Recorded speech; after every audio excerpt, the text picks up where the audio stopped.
Ladies and gentlemen, respected Chief Guest Dr. S.M. Tariq Rafi, esteemed keynote speaker Ms. Christina Weiser, Madam President Shahnaz Wazir Ali, VP Academic Professor Dr. 𝗍𝗿𝗱 𝗦𝗧 VP Admin Mr. 𝗍𝗧 𝗏𝗏𝗏, Head of Campuses, respected guests, faculty and staff, Assalamu alaikum and a very good morning to all of you.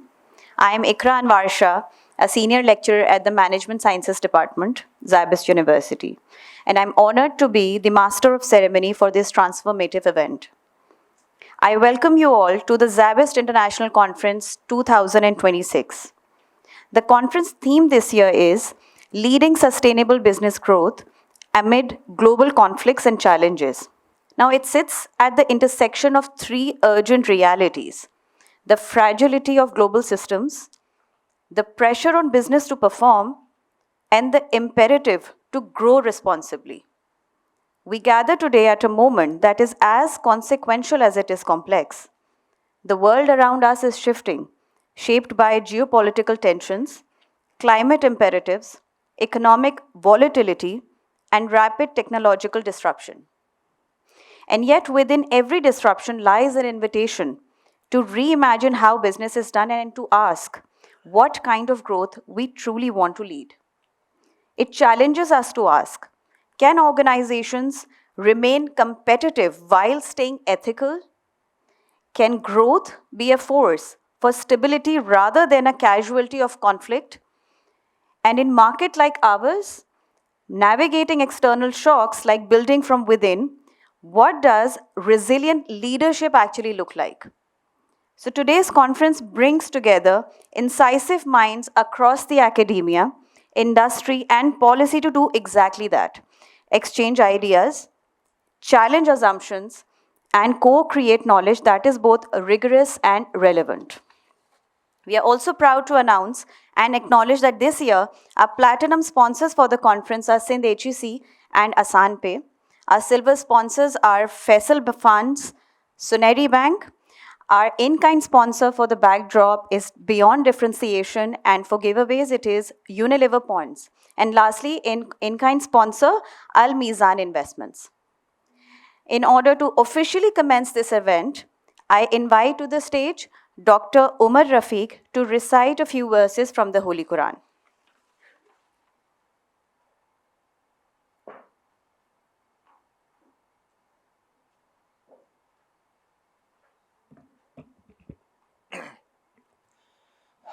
أعوذ بالله من الشيطان الرجيم بسم الله الرحمن الرحيم الله الذي خلق السماوات والأرض وأنزل من السماء ماء فأخرج به من الثمرات رزقا لكم وسخر لكم الفلك لتجري في البحر بأمره وسخر لكم الأنهار وسخر لكم الشمس والقمر دائبين وسخر لكم الليل والنهار وآتاكم من كل ما سألتموه وإن تعدوا نعمة الله لا تحصوها إن الإنسان لظلوم كفار. Sadaqallahu al-Azim. It is Allah who has created the heavens and earth and sends down rains from the sky, causing fruits to grow as provision for you.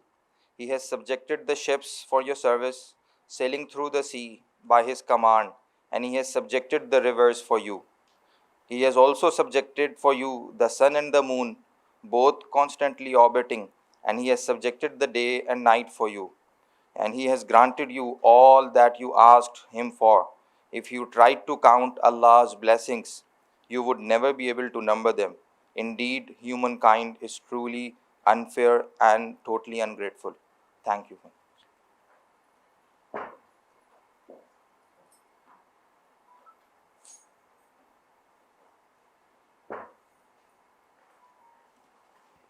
Jazakallah, Dr. Umar. Moving forward, I would request the audience to please rise for the playing of National Anthem of Pakistan.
It is my privilege to introduce Professor Dr. Altaf Mukati, a distinguished academic leader, researcher, and educationist with more than 45 years of experience in higher education, engineering, computing, and academic governance.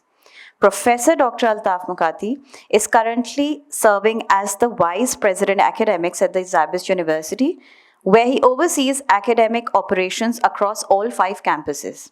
He is a recipient of the prestigious Best University Teacher Award by the Higher Education of Pakistan, Lifetime Achievement Award and Gold Medal by the Pakistan Engineering Council at the 𝗬𝗏 in 2021.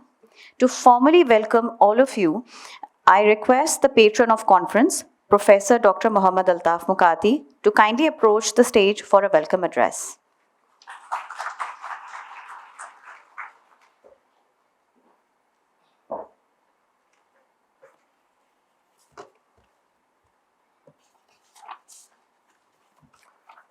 Thank you.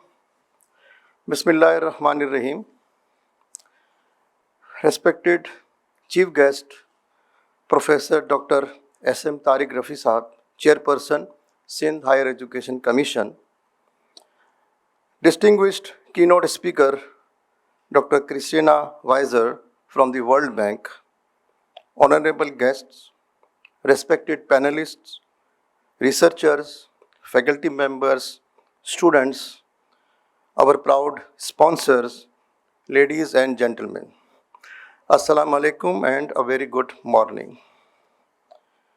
On behalf of the senior management of SZABIST University, President Shahnaz Wazir Ali, Vice President Administration and Human Resources, Mr. Imtiaz Qazi, Vice President Finance and Development, Ms. Nasreen Haq, and myself, Vice President Academics, extend a very warm welcome to all the respected participants attending the SZABIST International Conference 2026 that has been organized by the Faculty of Management Sciences at SZABIST University.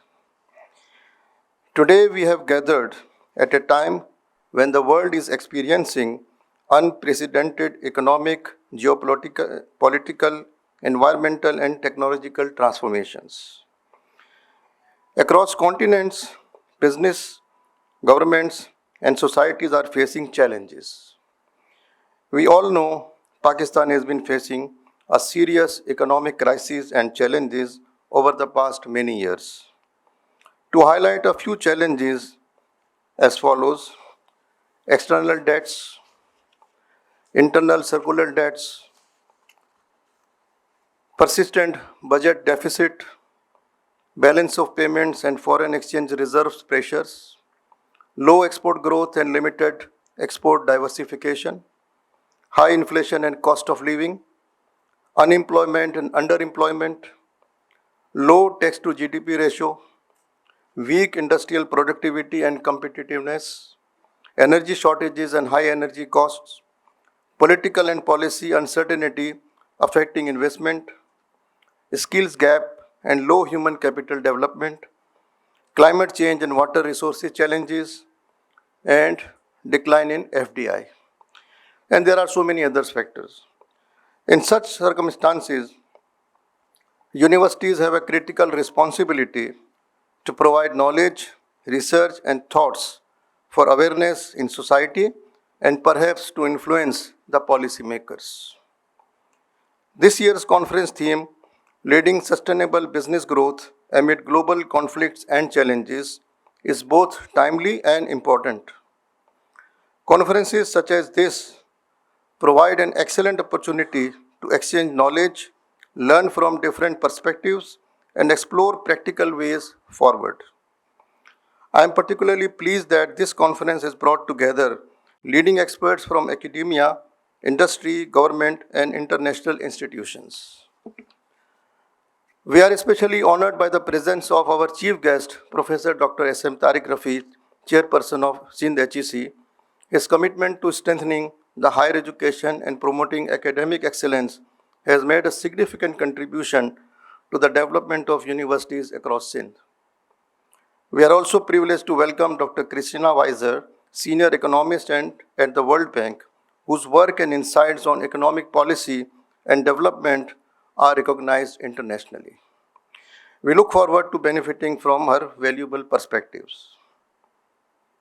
Over the next 2 days, the conference will feature keynote addresses, panel discussions, and research presentations covering important areas such as finance, human resource management, marketing, entrepreneurship, supply and chain management, sustainability, and public policy.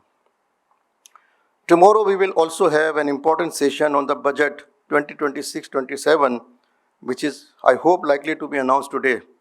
Well, it was postponed many times. So this session will be participated by the leading economists of the country. I am confident that these discussions will generate useful ideas and encourage meaningful collaborations among participants. I would like to congratulate the Dean of the Faculty of Management Sciences, Dr. Lucky Mohammed, the organizing committee, faculty members, staff, and student volunteers whose hard work and commitment have made this possible. They deserve our appreciation for bringing together such a high-quality academic event. Once again, I thank all the researchers, authors, presenters, participants who have joined us from different institutions and organizations. Your contribution is what gives value and meaning to this conference. I am also extremely thankful to all the sponsors, especially Sindh Higher Education Commission, for funding this event drastically. Finally, I warmly welcome to all of you to SZABIST University and wish you a productive, engaging, and successful conference. Thank you very much.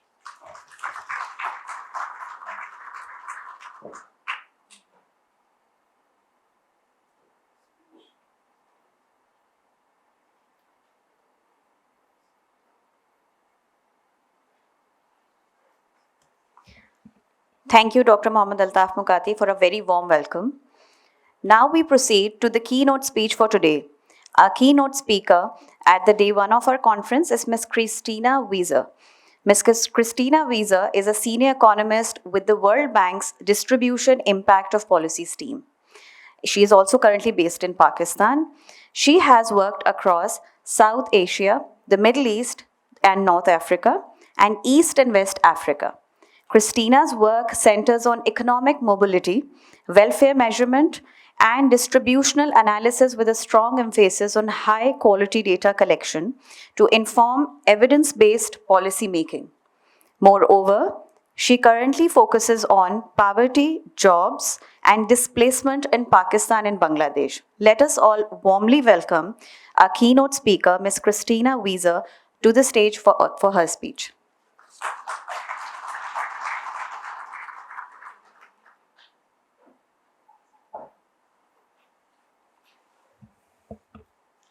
Good morning, everyone, and thank you very much for welcoming me here. I'm very happy to be here. It's a privilege to be part of the third SZABIST International Conference, and I really want to commend the organizers for choosing such an important and pertinent topic, leading sustainable business growth amid global conflicts and challenges. Couldn't be more important at this point in time. I want to start with a very simple proposition. Jobs provide more than just a paycheck. They provide dignity, purpose, and hope for the future. For most households around the world, and certainly in Pakistan, the most reliable pathway out of poverty is a productive job. Not a government transfer, not remittances from a relative abroad, a job, one that pays a living wage, provides some stability, and connects a household to the broader economy. And for nearly 2 decades, this is exactly what happened in Pakistan. Thank you. Let's see if this works. Between 2001 and 2018, Pakistan achieved something remarkable. The national poverty rate fell from 64% in 2001 to 22% in 2018, lifting nearly 35 million people above the poverty line. This was driven overwhelmingly by one thing: rising labor incomes. Workers moved out of subsistence agriculture into off-farming activities: construction, trade, transport, small-scale manufacturing. And real wages grew by about 2.8% per year during this period. But that progress has now reversed, as you see on this chart. Based on the latest data from the Household Integrated Economic Survey, 2024 to 25, which is the official survey used for poverty estimation in Pakistan, the national poverty rate has risen to 29%. An estimated 72 million Pakistanis live below the poverty line now, up from 49 million in 2018. This is the first sustained poverty increase in Pakistan's modern survey history. Today, I want to walk you through why this happened and what it means for anyone in this room who cares about sustainable growth. Because the evidence is unambiguous. Pakistan is generating jobs, but not enough, and not the kind that generate prosperity. Let me start with the growth model itself. Pakistan's economic trajectory over the past 2 decades has been characterized by short spurts of high growth, followed by longer periods of low growth and very high volatility. We saw strong growth in the early 2000s, another spike around 2016 to 18, but these were always followed by contractions: a fiscal crisis, a balance of payments adjustment, an IMF program. And then, in and after 2020, Pakistan was hit by a sequence of compounding shocks of extraordinary magnitude: COVID-19, devastating floods, a macroeconomic crisis, and recent record high inflation, peaking at nearly 38% in mid-2023. And all this amid heightened political instability. The pro-poor growth literature, those among you who are very well aware of it, $1 Revallion, Bourgeois, tells us exactly what should happen under these conditions. The poor cannot smooth consumption through downturns and suffer permanent welfare losses from a temporary shock. Each bust leaves a higher floor of poverty, and that is precisely what Pakistan's data confirm. But there is what's truly striking. It's not just the growth slowed. The relationship between growth and poverty reduction broke down entirely. Our analysis identifies 4 distinct periods. 2001 to 2011 saw strong pro-poor transmission. So growth lifted the bottom of the pyramid and helped many out of poverty. 2011 to 2015, growth still reduced poverty, but less efficiently. Then from 2015 to 2018, the link weakened further. Poverty reduction slowed to a crawl. And then the most striking period, 2018 to 2024, is where we see outright decoupling between growth and poverty reduction. GDP per capita grew, modestly, but it grew. Yet, real wages fell during this period, and poverty subsequently increased. Growth bypassed the bottom of the distribution altogether. For the first time in Pakistan's modern history, higher GDP per capita coincided with rising poverty. This is a structural break from what we've seen in the past. And it tells us something very fundamental. The nature of growth, not just its rate, determines whether an economy creates shared prosperity or not.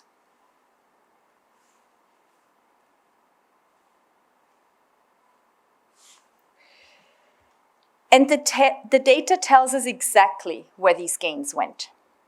The growth incidence curve for 2018 to 2024, which shows how consumption growth was distributed across the entire population, is stark. What we see is that real consumption fell across the bottom 70%, with the poorest deciles suffering the steepest losses. Only the top 20 to 25% of households saw positive consumption growth. The rest lost.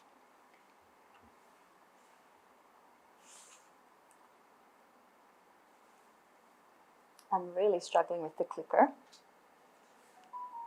Yes, thank you. The Gini coefficient jumped from 28.4 to 32.7. This is the highest level in over 25 years. The bottom 20% share of total consumption fell to just 8.4%, the lowest on record. So the puzzle of rising GDP alongside rising poverty is not really a puzzle at all. The economy did grow, but all the gains accrued to the top of the distribution. And for the majority of Pakistanis, growth was not just insufficient, it was invisible. Now let me turn to the labor market, because this is really where the growth model meets households. The first thing the data show is a surging labor supply. Since 2018, Pakistan's working age population has grown by 4.6 million people per year. Of these, 3.6 million joined the labor force each year.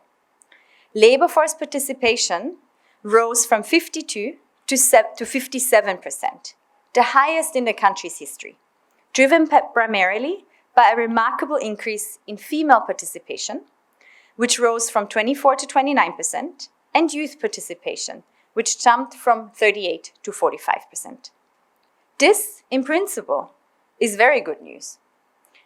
More Pakistanis, especially women and young people, want to work. But job creation can not keep up this labor surge. While 3.6 million people entered the labor force each year, only 3 million of them found employment. The gap pushed unemployment to an all-time high of 7%, with more than 5.7 million Pakistanis unable to find work, even though they're looking. The unemployment picture is deeply unequal.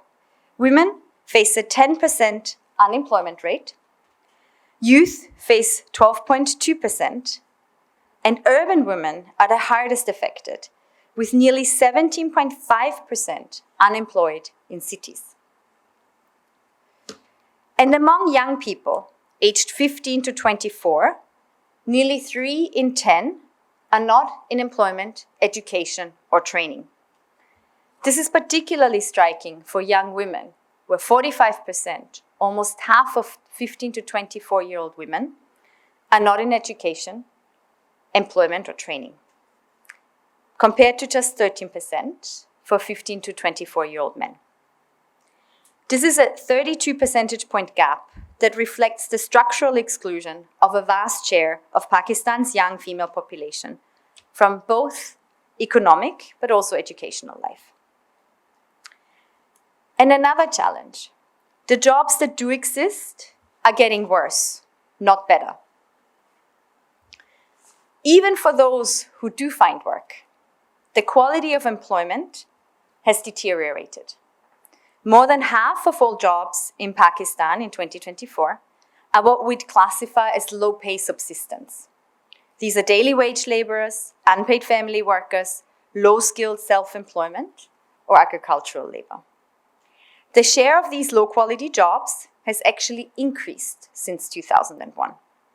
Meanwhile, what we'd classify as good jobs, formal, non-agriculture, skilled, account for less than a third of total employment. And their share has been shrinking over time. 85% of all employment remains informal. Among the poorest, that figure is even higher at roughly 95%. And this matters, not because formality is necessarily a good or bad thing, but it matters because formal wage earners earn nearly twice as much as their informal counterparts, and this is significantly more than the self-employed.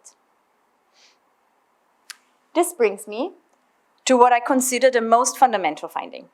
Structural transformation, the engine that powered poverty reduction for the past 2 decades, has stalled. Between 2014 and 2024, the share of employment in agriculture declined from 40 to 34%. On its face, this looks like progress because workers are moving out of agriculture. But where did they go? They did not necessarily go into manufacturing, which is typically an engine for development. Manufacturing's share of employment has been stagnant at about 15 to 16% only over the past decade. Within manufacturing, it is the low technology activities that dominate, accounting for roughly 3/4 of all manufacturing jobs. High technology manufacturing contributes to just 1% of total employment. They also didn't go into high-value services. Global innovator services, which we'd consider IT, finance, professional services, account for less than 2% of total employment and generated just a fraction of the new jobs over the past decade. Instead, where did workers go? Workers moved overwhelmingly into low-skill, low-productivity services and construction. Low-skill services now make up almost 1/3 of all employment and 72% of jobs in the services sector. The consequence? Well, labor reallocation has been characterized by displacement out of agriculture, but rather than a genuine transition into more productive sectors. Workers are moving sideways, not up. Aggregate productivity has been essentially flat for over a decade across all sectors. The total economy produces the same value per worker in 2024 than it did in 2014. For the business leaders in this room, this matters enormously. When structural transformation is shallow, when workers move between sectors of similarly low productivity, the traditional engine of welfare breaks down altogether. More people are working, but the work itself does not generate enough income to lift them out of poverty. And this brings me to perhaps the most striking finding in our analysis: the collapse of real wages. Until 2018, real wages for paid employees grew steadily at about 2.8% per year. Since then, since 2018, they've been contracting by 3.4% per year. Daily wage workers, the most vulnerable segment of the workforce, have seen the sharpest decline at roughly 5% per year. To put this in concrete terms, the same worker, in the same job, in the same location, with the same skills, earned 12% less in real terms in 2024 than they did in 2018. This is not a composition effect. We conducted a so-called Oaxaca blinder decomposition, which is a standard econometric technique that separates wage changes into what is explained by changes in worker characteristics versus what is explained by changes in the returns to those characteristics. And what we found is unambiguous. The entire wage decline is driven by collapsing returns, not deteriorating worker quality. The workforce in 2024 was actually more educated than in 2018. The problem is not that workers became less productive per se. It's that firms are paying less for the same worker. The wage shock compressed returns from the top. Returns to seniority collapsed. So the more years of work you have, you're not necessarily better off. Returns to education fell sharply. The wage premium for being more educated has compressed, weakening the human capital incentive. The urban wage premium also narrowed. So did the formality premium. For those of you who run businesses, this should be concerning. When investing in education and experience is no longer a reliable translator into higher wages, you are eroding the incentive structure that sustains human capital. If sustained, this will distort schooling and training decisions for the next generation of workers. And this collapse in labor incomes is the dominant driver of rising poverty. Our SZABIST decomposition attributes that 6.8 percentage points national poverty increases to non-agricultural labor income contributed to an increase of 10.5 percentage points, agricultural labor income to 4.9 percentage points, and asset losses to 1.2 percentage points. So all of this was partially offset by social protection and remittances. But overall, the decline in labor incomes across the board has been the #1 predictor for poverty increase. And the labor income shock was remarkably uniform across the country, across sectors, and across workers. So a natural question then is, why aren't businesses creating better jobs? The answer lies partly in the structure of Pakistan's private sector. Data from the Economic Census 2023 shows that a staggering 96% of all economic establishments in the country employ fewer than 10 workers. The economy is dominated by micro and small enterprises that are too small to grow, formalize, or invest. Among the formal firms that were surveyed in the Enterprise Survey of 2022, 3/4 of them did not hire a single new permanent full-time worker in the last fiscal year. 97% introduced no new products or services in 3 years. 95% made no capital investments. This is a largely stagnant enterprise sector characterized by survival rather than expansion. And critically, when firms are asked what constrained them, labor-related issues are among the least binding constraints for them. Only 2% cite labor regulations, and another 2% cite an inadequately educated workforce as their main obstacles. Instead, firms point to political instability, access to finance, corruption, tax rates, and lack of electricity. The implication is clear. The binding constraints to job creation lie outside the labor market itself. Subdued job creation reflects broader structural and demand-side constraints that limit firms' incentives and capacity to grow. So what is to be done about it? The evidence points to a policy agenda organized around 4 mutually reinforcing pillars. First, strengthening the foundations for sustainable growth.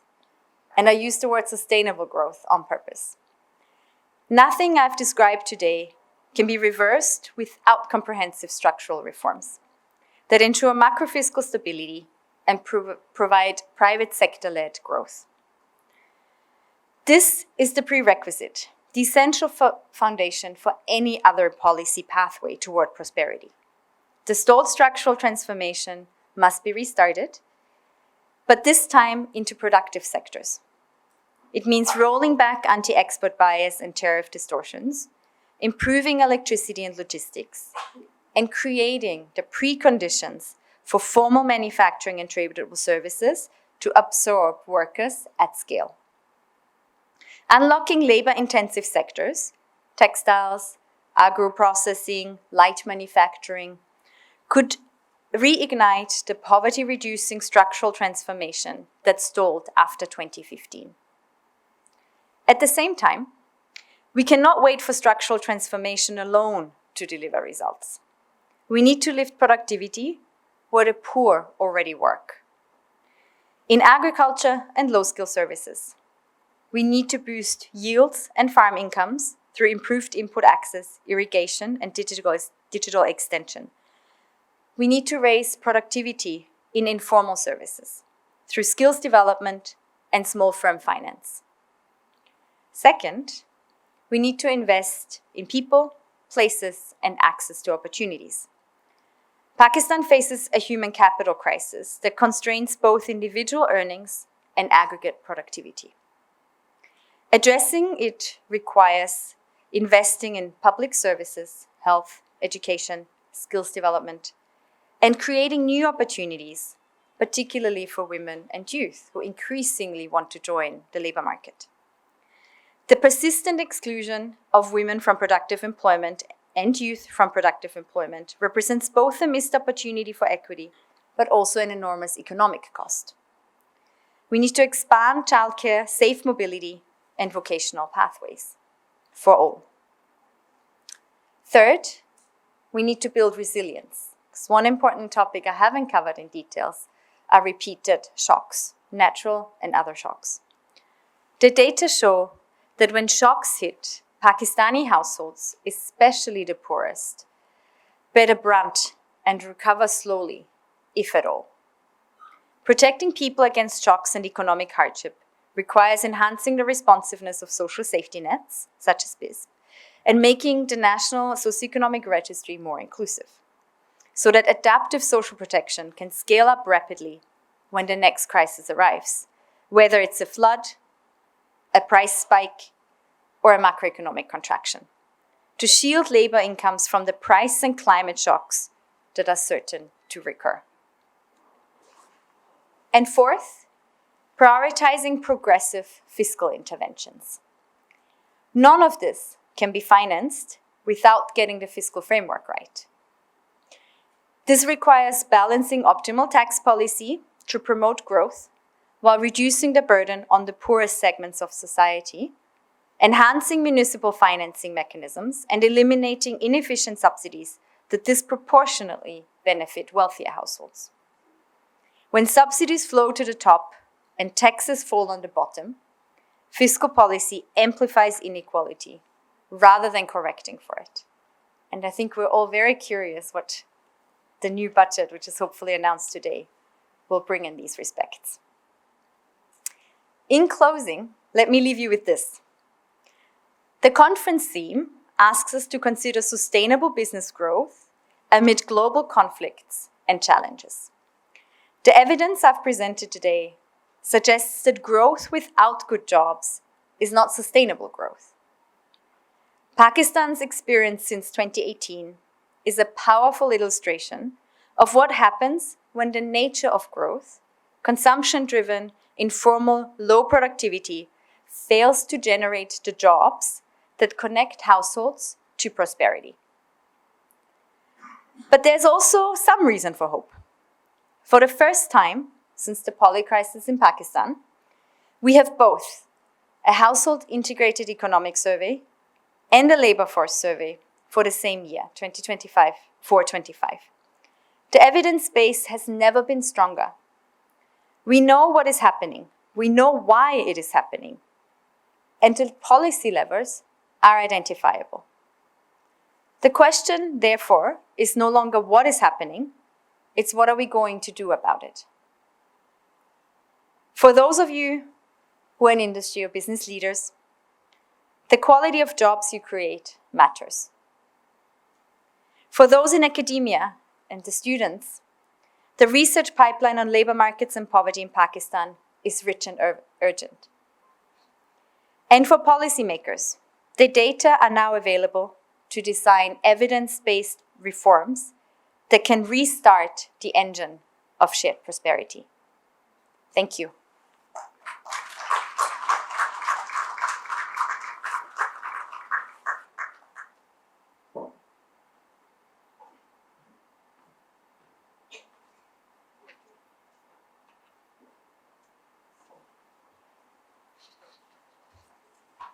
Thank you, Ms. Christina, for an enlightening speech. It is my privilege to introduce our chief guest for the SZABIST International Conference 2026, Professor Dr. S.M. Tariq Rafi. Professor Dr. S.M. Tariq Rafi is the chairperson of Sindh Higher Education Commission and a distinguished ENT specialist and head and neck surgeon with over 43 years of experience. Dr. Rafi has been recognized for his lifelong contributions to medical education and public service. He has been awarded the 𝗍𝗿 𝗦𝗧 by Government of Pakistan. He has served as the Dean of ENT at the College of Physicians and Surgeons, Pakistan, and Pakistan Society, and the President of Pakistan Society of ENT. He has brought tremendous reforms in the higher education and research in Sindh province. We are honored to have him here among us. Ladies and gentlemen, let us warmly welcome Dr. S.M. Tariq Rafi as he approaches the stage for his speech.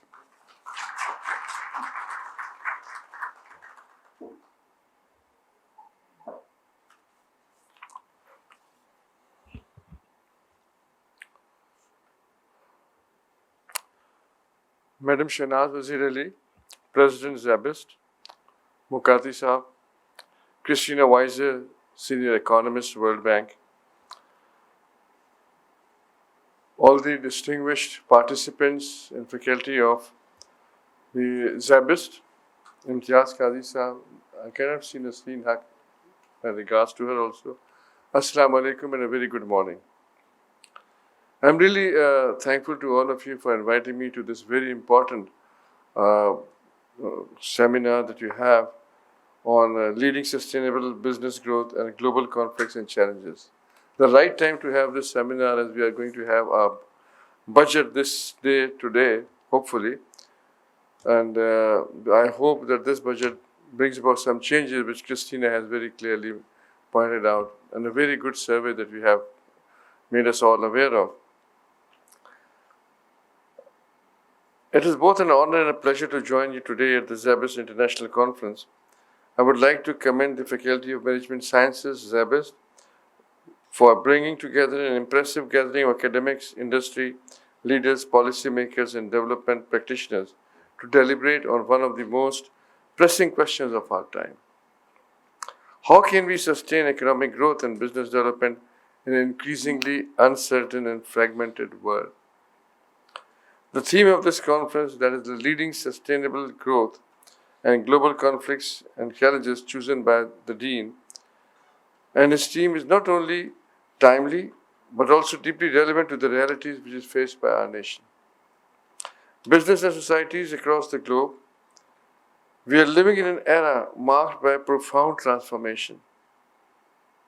The world economy continues to recover from successive shocks, including the COVID-19 pandemic, geopolitical tensions, supply chain disruptions, climate emergencies, technological disruptions, and rising economic inequality. Conflicts in various regions of the world, as we all know. Every day we hear of America going to attack Iran and then Trump deciding not to. And today I was reading in the newspaper that they are about to sign an agreement, a peace agreement, at the end of this week, maybe by tomorrow. Sometime, I hope that does happen, because that has turned many economies, especially that of Pakistan, into a turmoil.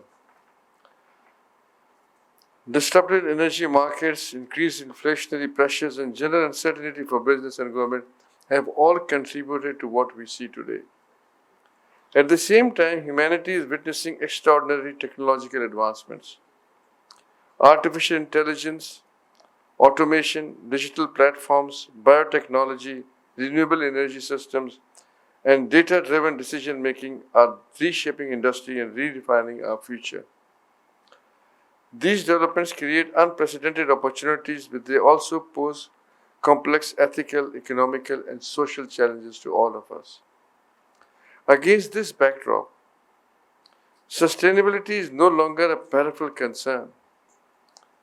It has become a strategic imperative.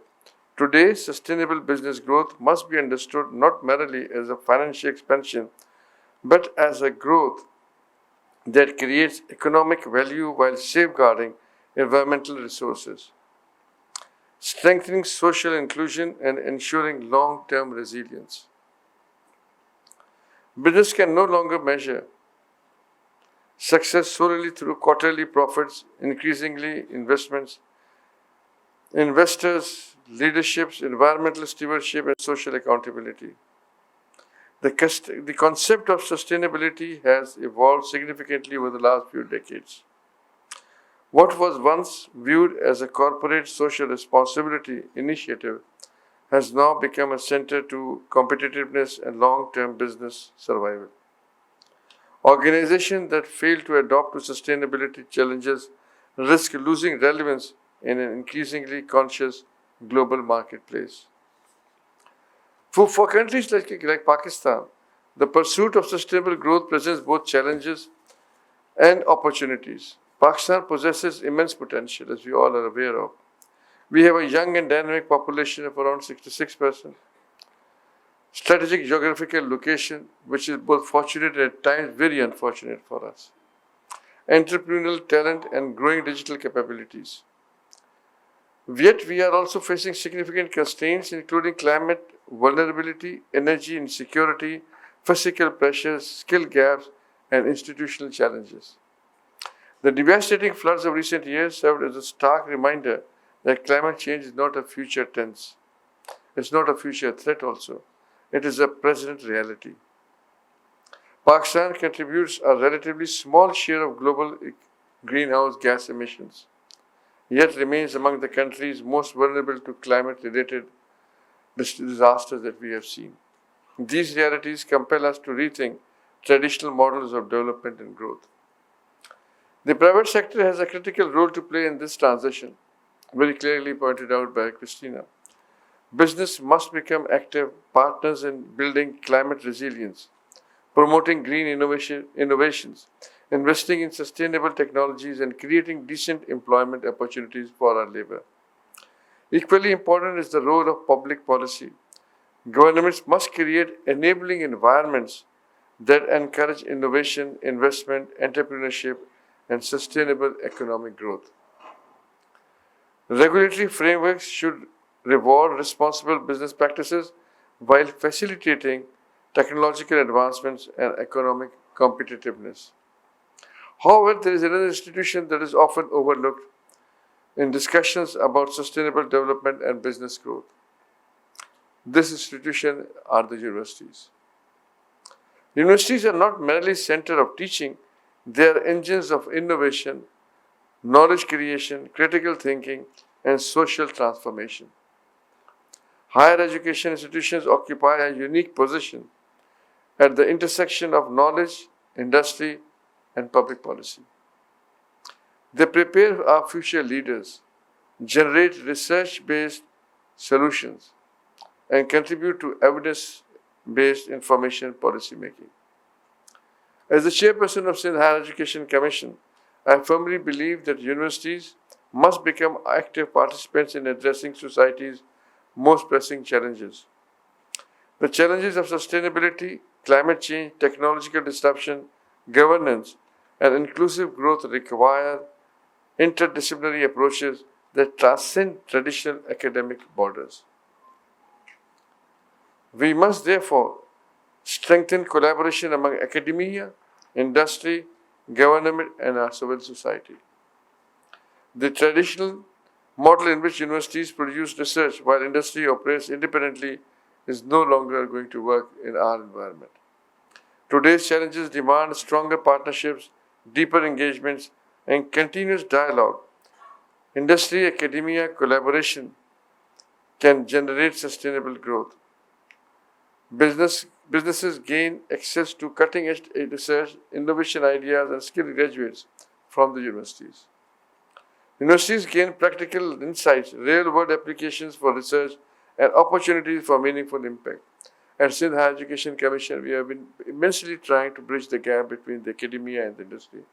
For that purpose, we are organizing every year the linkage between the industry and academia, and SZABIST is one of the participants in those programs where children bring their projects and the industry people are invited to look into them and make a contribution on their part. They create platforms where diverse stakeholders can exchange ideas, challenges, assumptions, and collectively explore solutions. Ladies and gentlemen, allow me to highlight another important dimension of sustainable growth, that is the human capital. No nation can achieve sustainable economic development without investing in its people. The future economy will increasingly reward knowledge, creativity, adaptability, and problem-solving skills. Technical expertise remains important, but employers are also seeking graduates who can think critically, communicate effectively, collaborate across disciplines, and navigate uncertainty. Universities, therefore, have a responsibility to continuously upgrade their curricula, strengthen their research, and align educational outcomes with emerging labor market needs that we have. At Sindh Higher Education Commission, we are encouraging innovation and strengthening institutional capacity across Sindh higher educational sectors. We recognize that the future of economic competitiveness depends upon largely on the quality of our human resource. Investments in education are not merely social expenditures that are strategic investment in any national development. Another area deserving attention is entrepreneurship. Historically, universities focus primarily on producing job seekers. Today, they must also nurture and try to produce job creators. Entrepreneurship, innovation, and startup ecosystems have become powerful drivers of economic growth worldwide. Young people equipped with knowledge, skill, and access to supportive ecosystems can create solutions to local and global challenges. Pakistan's youth represent one of our greater assets. By empowering them through quality education, mentorship, research opportunities, and entrepreneurial support, we can unlock significant economic potential that we have. I am encouraged by the growing number of innovation centers, incubators, and entrepreneurship initiatives emerging across our universities throughout Pakistan. These efforts must continue to expand and evolve. Distinguished participants, as we discuss sustainable business growth, we must also remember that sustainability is fundamentally about inclusion, not exclusion. Economic growth that excludes large segments of society cannot be considered sustainable at any cost. Women, youth, marginalized communities, persons with disabilities, and undeserved regions must have meaningful opportunities to participate and benefit from the economic development of this country.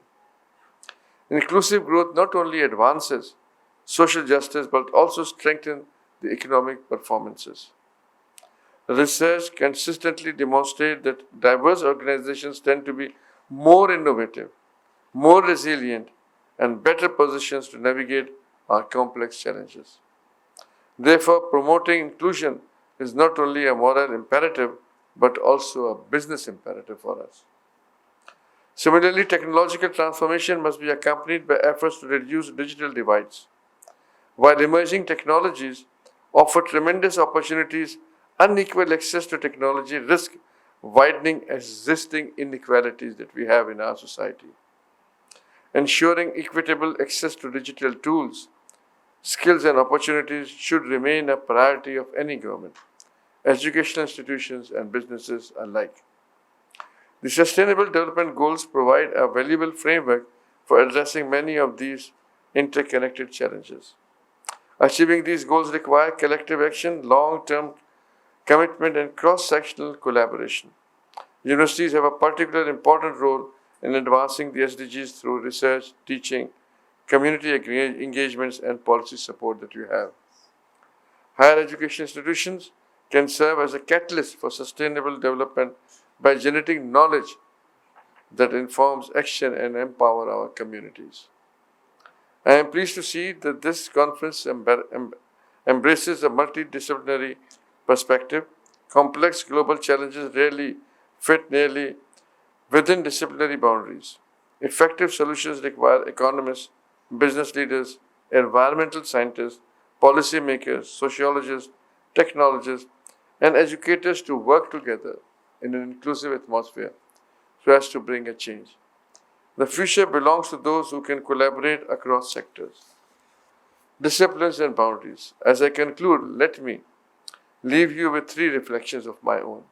First, uncertainty is not an excuse for inaction. We always hide behind that, and that is not correct. Rather, it's a call for innovation, adaptability, and leadership.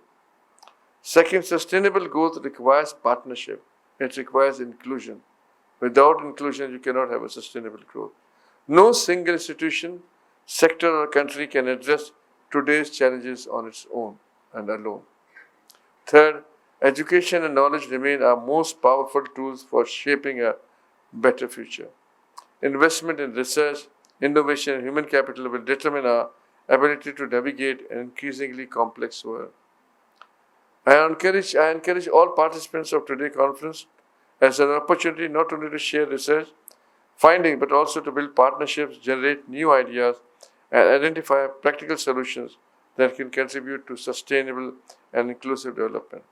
I once again congratulate SZABIST and its team for organizing this important conference, for its continued commitment to academic excellence, research, and society impact. I wish the conference every success and very good deliberation for the next 2 days. I was just going through the newspaper in the morning and going through the economic survey of Pakistan. And few things that it's not only what we talked about. Pakistan is continuously bleeding. The economy is suffering because of the loss of resources that we have. We still have a meager resources. The most important are the IPPs, which are taking a brunt of all the resources. And second are the state-owned enterprises. Government has got no business to do business. If they go into business, this is what you see.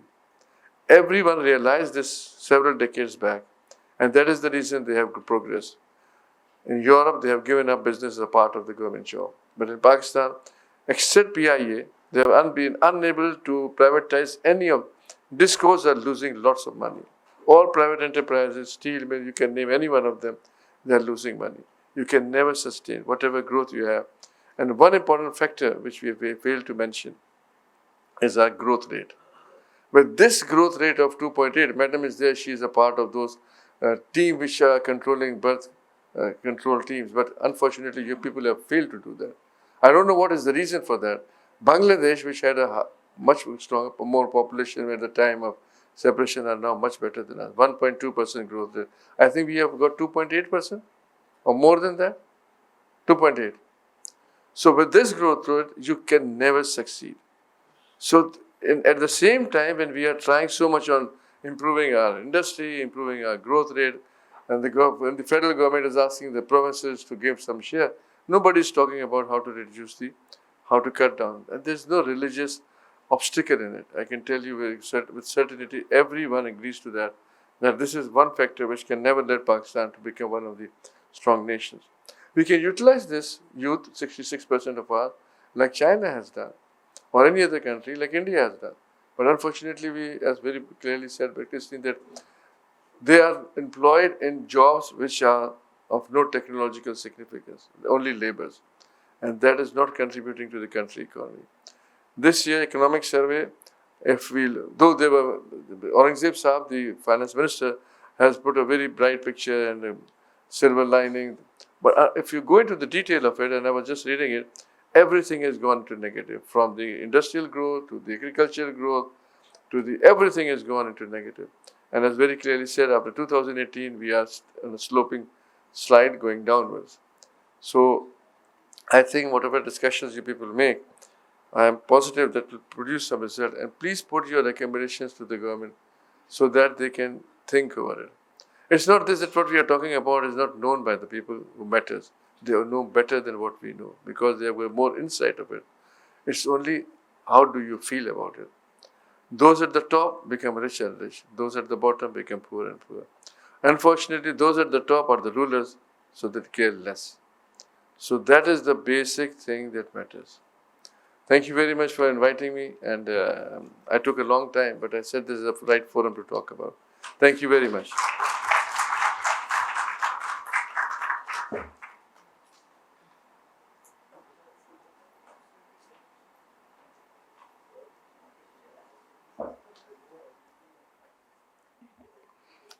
Thank you, Dr. Tariq Rafi, for your valuable words.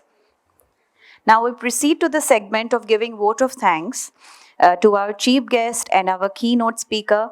I will now invite the conference chair and the Dean of Faculty of Management Sciences, Professor Dr. Lakhi Mohammed. Dr. Lakhi, you're requested to kindly approach the stage.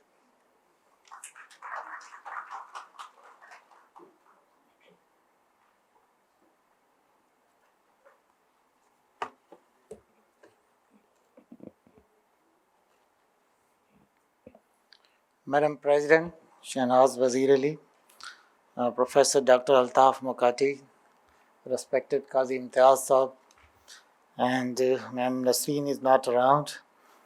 The chief guest, Professor Dr. Tariq Rafi Sahab, and keynote speaker, Christina Wieser. I warmly welcome all of you here. And related to this conference, I strongly believe the contribution from the researcher, policymakers, and all those participants who will look for these valuable insights, all are keenly welcome here. I will take few moments to reflect on the significance of the conference. Sincere gratitude is extended to all guest speaker, panelists, researcher, and delegates around. The presence of such distinguished attendees demonstrates the importance of creating collaborative platform. Academia, industry, government, and civil society must come together to discuss these challenges which are being shaped around us. And the panel of keynote speakers comprises more than a dozen of CEOs, directors, and economists. I will warmly welcome all of them, some are today, some are tomorrow. And the conference was conceived with a simple but important objective. It creates a space where ideas are exchanged and knowledge is shared. It is also a place where partnerships are developed. The response from the academic and corporate community has been overwhelming. Nationally and internationally, papers were received for this conference, and through a rigorous process, we shortlisted 41 papers for the presentation. Valuable contribution from the advisory board, scientific committee, reviewers, and session chairs are deeply acknowledged. Their support helped build a conference that brings together expertise from multiple disciplines and sectors. A special word of appreciation goes to the leadership of the university, including Madam President 𝗕𝗏𝗧 𝗜𝗍𝗲, Dr. Altaf Mokati, Imtiaz Qazi Sahab, and Madam Nasreen Haq. Their continued support helped us to arrange this beautiful event. And I also extend my deep appreciation to the sponsor, partners, and supporting organization, including Sindh Higher Education Commission. Thank you, sir. Their contribution helped make this event possible. Their confidence in the mission to advance knowledge and innovation is highly valued. Heartfelt appreciations goes to the faculty member and administrative teams. And their dedication and hard work over many months have made this event possible. A conference of this scale are collective endeavor. Their efforts deserve sincere recognitions. Most importantly, thanks are directed to the researcher and the participants. The true strength of any conference lies in the quality of its intellectual engagement. It is a delight to host a community of scholars and practitioners, all commitment to address some of the most pressing challenges of modern era. Finally, I believe the suggestions, recommendations will help practitioner, researcher, and the industry equally. Thank you so much.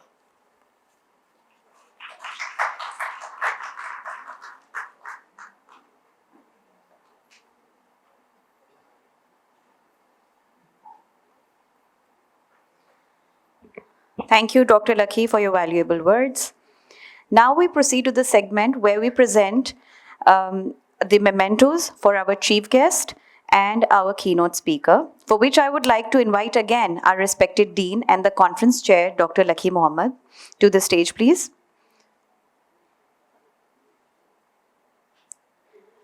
I would also like to invite the President of SZABIST University, Madam 𝗕𝗏𝗧 𝗜𝗍𝗲, to the stage, please. And the conference patron and VP Academics, Dr. 𝗍𝗿𝗱 𝗦𝗭, please also approach the stage.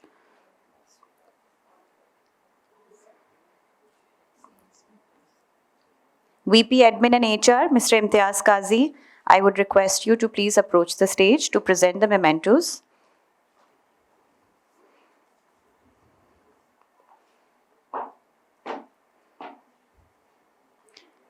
Now I would request our chief guest, Dr. SM Tariq Rafi, to kindly approach the stage to receive the memento.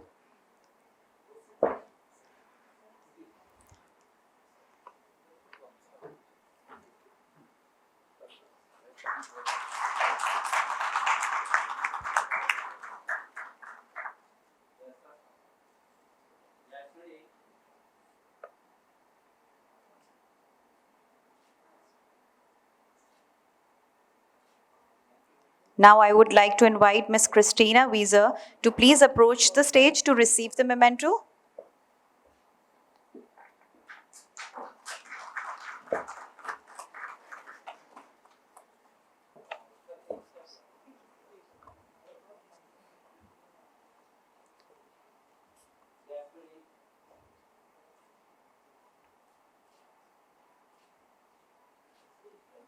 I would request Dr. Tariq Rafi to join the group for a group photo with everyone. Ms. Christina, you're requested to please stay back for a group photo.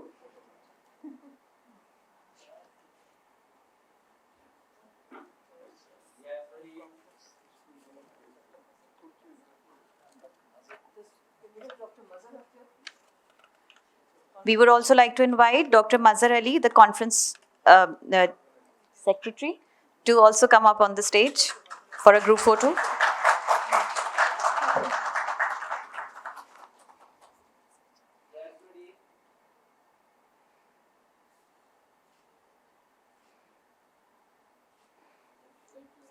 Thank you, Dr. Tariq Rafi, Ms. Christina, Madam President, VP Academics, VP Admin and HR, Dean, and Dr. Mazhar.